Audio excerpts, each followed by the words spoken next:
Hello, അങ്ങനെ Christmas ഒക്കെ ആയിട്ട് എൻ്റെ വീട്ടിൽ നിന്ന് എനിക്കൊരു വലിയൊരു പെട്ടി വന്നിട്ടുണ്ട് ഗൈസ്. 23 കിലോയുടെ ഒരു വലിയ പെട്ടി from Trivandrum to UK and ഇത് ഞാൻ മലബാർ ലോജിസ്റ്റിക്സ് വഴി എടുത്തതാണ് കേട്ടോ. ആൻഡ് അവരുടെ പാക്കിംഗ് ഒക്കെ പറയുകയാണെന്നുണ്ടെങ്കിൽ നല്ല പക്കയാണ്. പെട്ടെന്ന് തന്നെ എനിക്ക് സാധനം കിട്ടി. പാക്കിംഗ് എല്ലാം പക്കയാണ്. പക്ഷേ റേറ്റ് വരുന്നത് 23 കിലോയ്ക്ക് എനിക്ക് ടോട്ടൽ 13,650 രൂപയായി കേട്ടോ. 1 കിലോയ്ക്ക് അവർ 6 പൗണ്ട് സംതിങ് ആണ് ചാർജ് ചെയ്യുന്നത്. ആൻഡ് അവർ പറയുന്നത് നെക്സ്റ്റ് ഇയർ മേ ബി അവരുടെ ചാർജ് കുറയായിരിക്കും. സോ നിങ്ങൾ കോൺടാക്ട് ചെയ്യുമ്പോഴേക്കും റേറ്റും കൂടെ ചോദിക്കുക, ചിലപ്പോൾ കുറഞ്ഞെന്നൊക്കെ ഇരിക്കും കേട്ടോ. ആൻഡ് ഇതിൽ ഏറ്റവും കൂടുതൽ സന്തോഷം എന്ന് വെച്ചിട്ടുണ്ടെങ്കിൽ ഫുള്ള് ഫുഡ് ഐറ്റംസ് ആണ് ഗൈസ്. കൂടുതലും ഫുഡ് ഐറ്റംസ് ആണ്. അതാണ് ഏറ്റവും എൻ്റെ മുഖം പ്രകാശപൂരിതമായി ഇരിക്കുന്നത്. ആൻഡ് ഇവരുടെ പാക്കിങ് പക്കയാണ് കേട്ടോ. ഒരു ലീക്കേജോ കാര്യങ്ങളോ ഒന്നും വരാത്ത രീതിയിൽ നല്ല പക്കയായിട്ട് പാക്ക് ചെയ്തിട്ടുണ്ട്. ഇനി നമുക്ക് സാധനം മെയിൻ കോൺസെൻട്രേഷനൊക്കെ അച്ചാർ ഐറ്റംസിലോട്ടായിരുന്നു കേട്ടോ. ഇത് നമ്മുടെ ബീഫ് അച്ചാർ, പിന്നെ അത് കഴിഞ്ഞ് ഉപ്പിലിട്ടത്.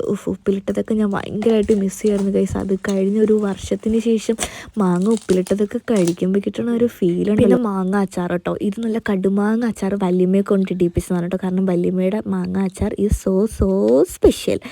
ആൻഡ് പിന്നെ ഉപ്പിലിട്ട ലവ് ലൂലിക്ക, നിങ്ങളവിടെ ലൂബിക്ക എന്നൊക്കെ പറയുമായിരിക്കും കേട്ടോ. എൻ്റെ പൊന്നു, ഇതൊക്കെ എത്ര നാൾക്ക് ശേഷം കഴിക്കണമെന്നറിയോ. പിന്നെ മീനച്ചാർ, എൻ്റെ പൊന്നളിയ ഒടുക്കത്തെ ടേസ്റ്റ് ആയിരുന്നു കേട്ടോ. വീട്ടിൽ പോയി കഴിച്ച ഒരു ഫീലായിരുന്നു. കിട്ടിലോസ്കി സാധനം.